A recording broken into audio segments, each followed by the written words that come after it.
Hi classmates! Welcome to Stellar Freelancing Academy. Kung bago ka lang sa channel na to, I am Coach Maya and I am here to teach you the ins and outs of freelancing. So today, ang aaralin natin ay kung paano gumawa ng isang newsletter. So kung gusto mong matuto kung paano gumawa ng newsletter na katulad nito, please keep on watching and I will show you how exactly to do that.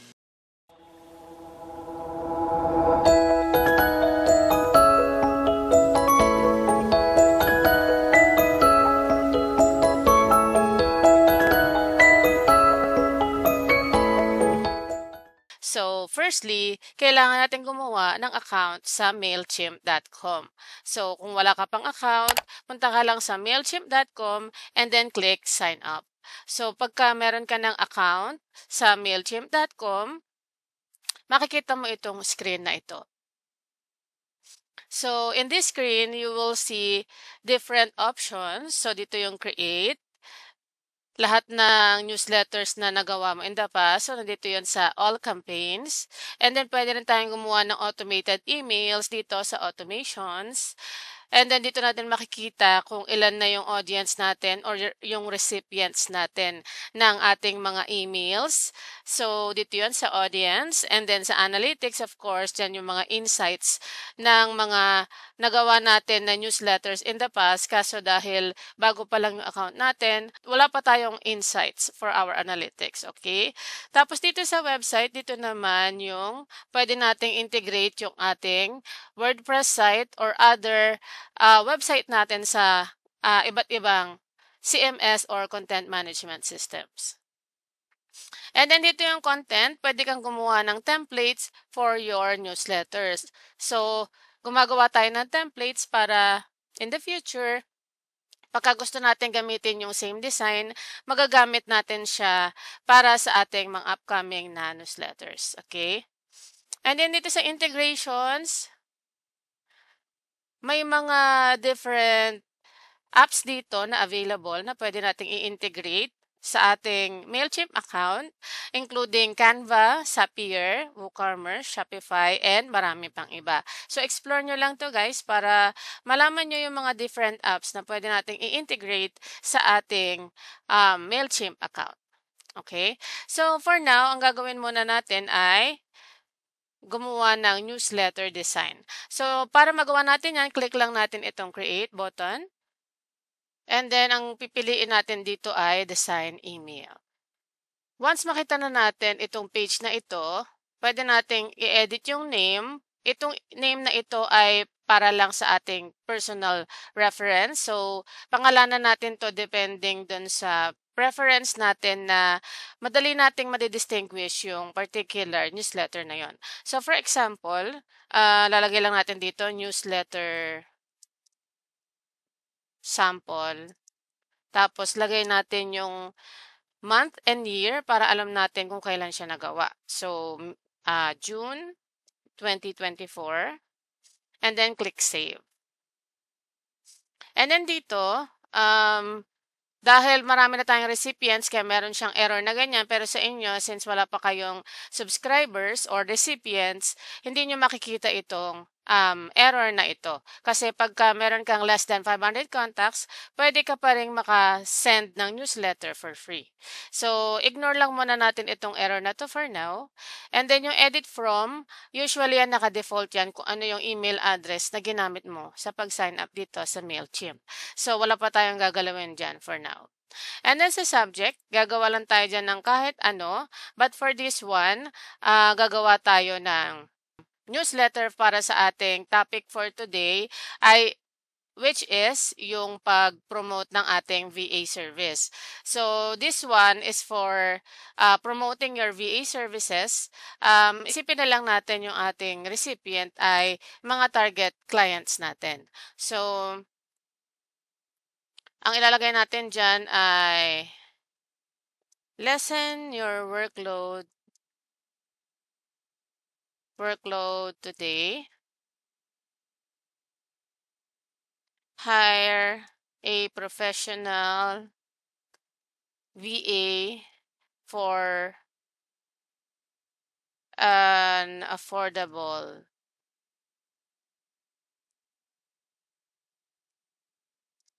Great.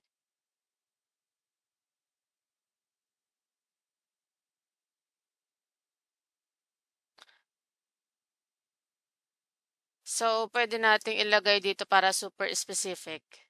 Para dun sa mga taong hindi pa familiar sa isang virtual assistant, so hire a professional virtual assistant for less. And then, pagka okay na tayo sa subject and preview text, save lang natin yung ating mga nailagay.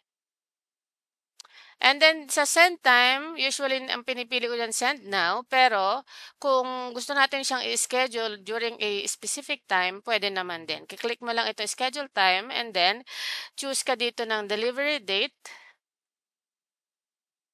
Ayan, di ko siya ma-schedule, naka-disable siya. But sa mga upgraded na plan, pwede kang mag-schedule ng iyong email depending sa iyong preferences. So, send now muna tayo, save. And then, pwede na tayo mag-design ng ating email.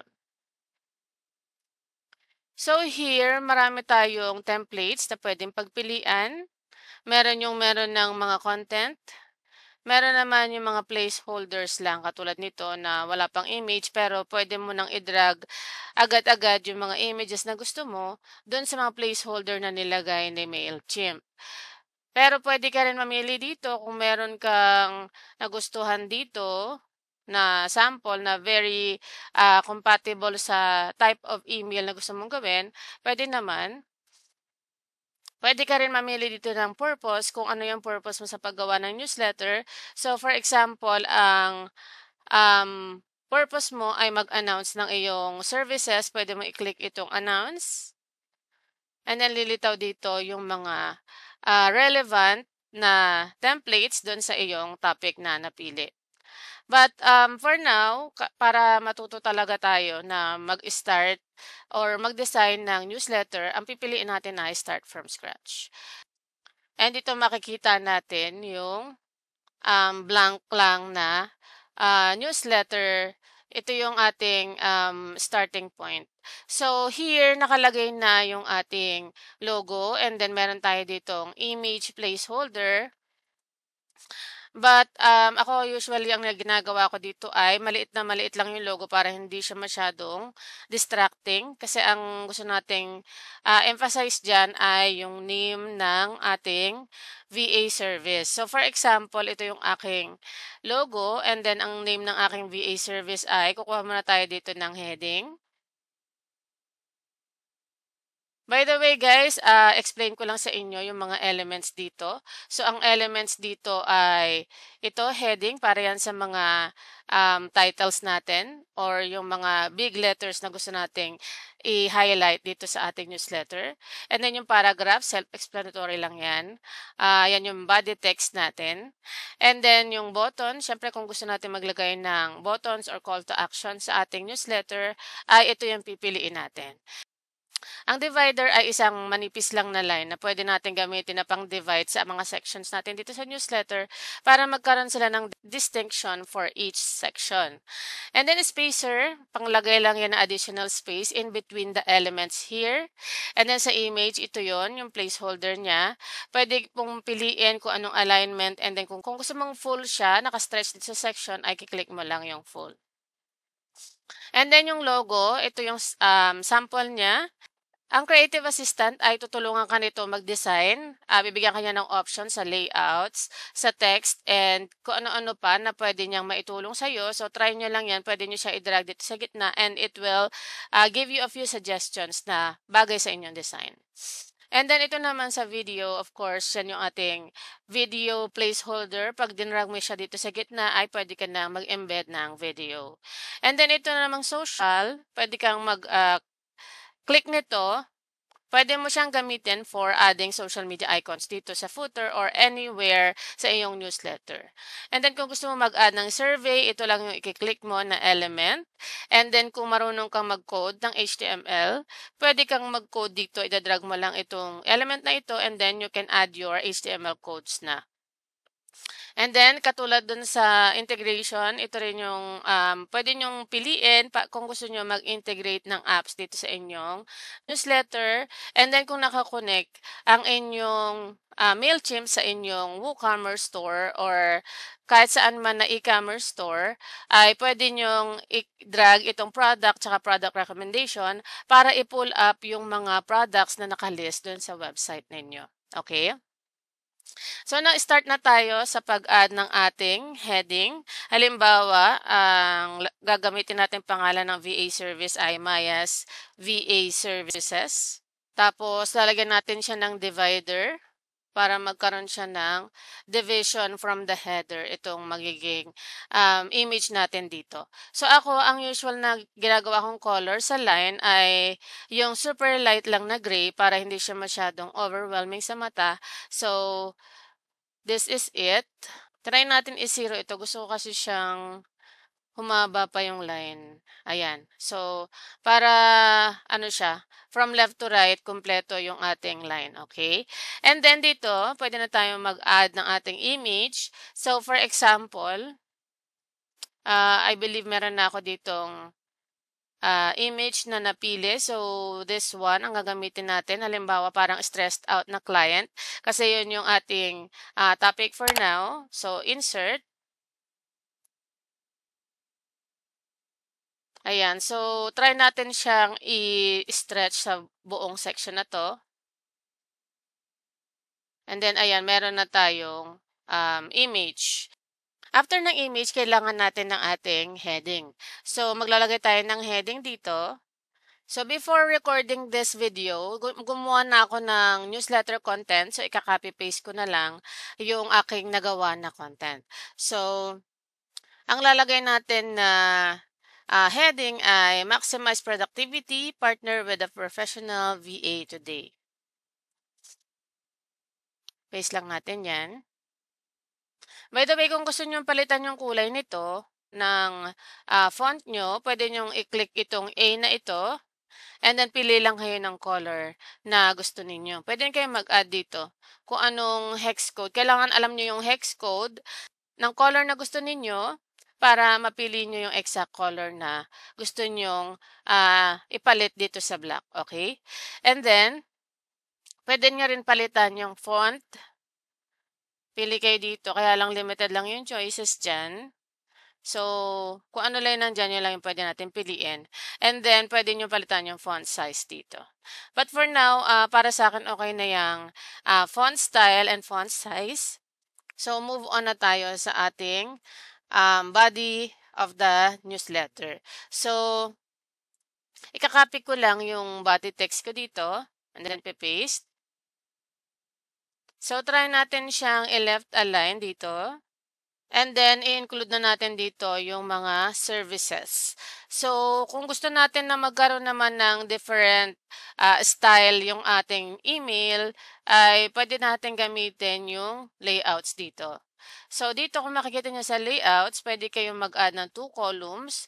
Pwedeng mas maliit yung isang column or 3 columns or yung may image plus text. So, kung gusto niyo ng ganito, pwede naman. So, ito ang piliin natin, itong pre-built layouts.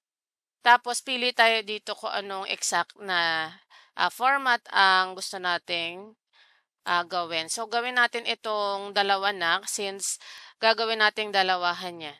Ayan. So, pag-click natin, makikita nyo na meron na siyang placeholder for the images, and then meron na siyang heading, and then short description, and then meron siyang button. So, ito yung gagamitin natin. So, pili lang tayo dito ng images. Tingnan natin kung may magagamit tayo dyan. So, for example, ito ay insert natin, email marketing. Tatanggalin natin yung period kasi phrase lang yung ilalagay natin dito. Tapos dahil ayoko na magka-size yung aking headline tsaka yung aking name of service dito, liliitan natin siya, gawin natin siyang 25. Ayan. Tapos lagay tayo ng short description for each service. So, lagay natin itong ginawa ko kanina. So, I specialize in crafting compelling email campaigns, managing subscriber list, and tracking and analyzing campaign performance. Tapos, itong button natin, pwede natin siyang ibahin yung shape. Kung gusto nyong round, pwede yan. Rounded corner siya. And then kung gusto niyo naman na pa-oval yung mga sides, pwede natin piliin yung peel. So for me, peel yung mas maganda. So ito yung pipiliin ko. Pwede niyo rin siyang lakihan kung gusto nyong super laki yung inyong button. But for me, small is okay. Tapos kung gusto niyo siyang lagyan ng link, pwede niyong i-paste yung link dito. So for example, ito yung link natin. Kakopy lang natin yan. Paste natin dito. Ayan. And then, gayahin lang natin yung ginawa natin dito sa kabila. So, kuha ulit tayo ng image. So, ito ay graphic design.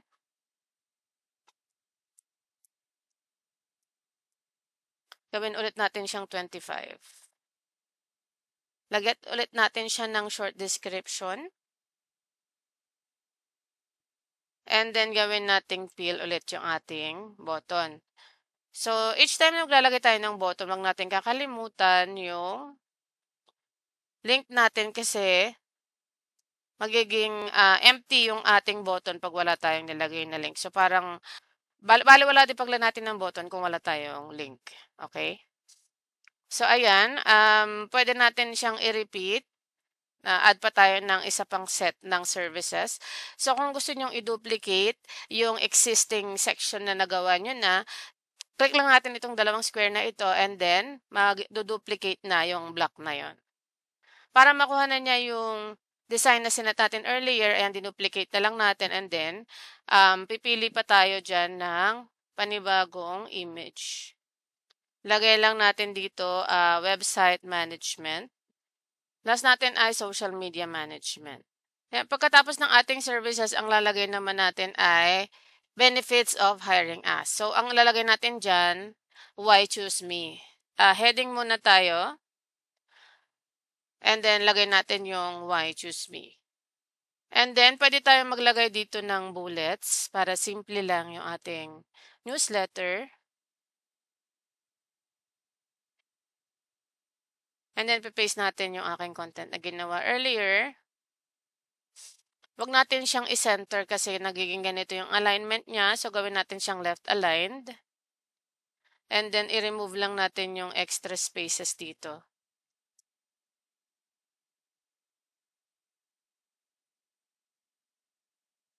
Gawin lang natin ulit to na numbered list. Tanggalin ko muna lahat ng numbering para pantay-pantay sila.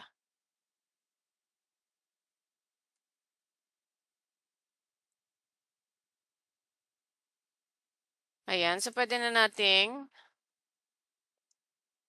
i-format ito para mag-stand out yung ating mga benefits. By the way, nakalimutan ko mag-add dito ng divider. So, maglagay tayo. Tapos, i-color ulit natin ng light gray.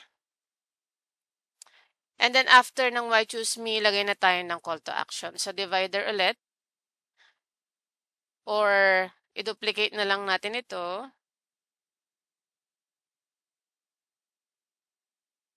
Tapos, lagay na natin yung ating new heading. Dinrag ko lang siya dito sa baba. And then, lagay natin, let's get started.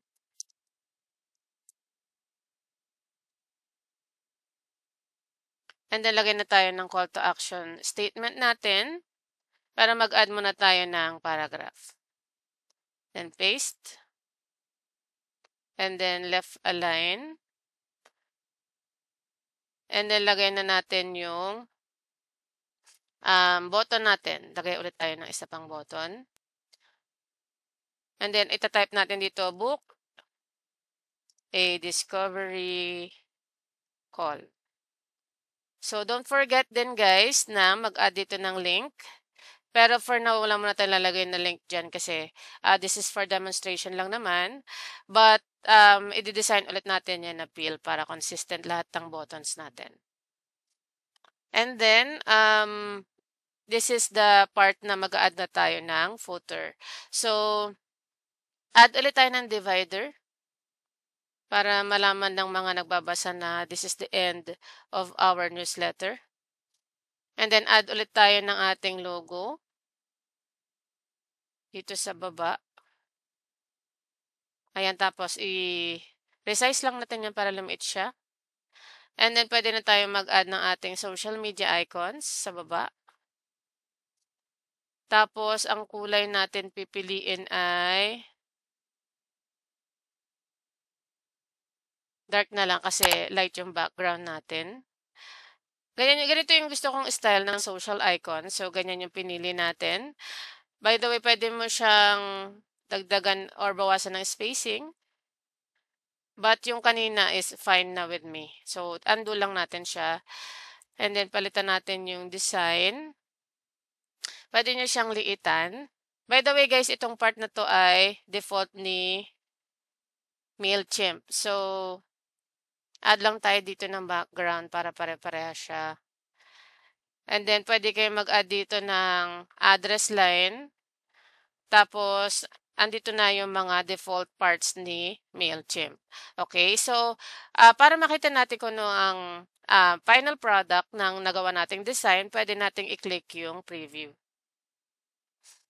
So, pag kinlik nyo yung preview, ganito yung magiging itsura ng inyong design. Ayan, makikita nyo kung paano siya nakikita ng mga audience. So, para sa akin okay na siya, kaya lang yung social media management bumaba. So, pwede natin siyang liitan kung ayaw natin na mag 2 lines siya. Pwede natin gawing 22. Hindi naman masyadong obvious yung difference. Try natin gawing 23. Ayan. Tapos, preview natin siya ulit.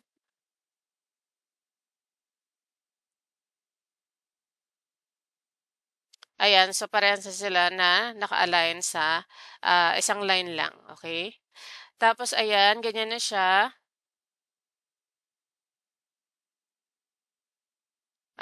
Yung header para sa akin ay gusto ko siya na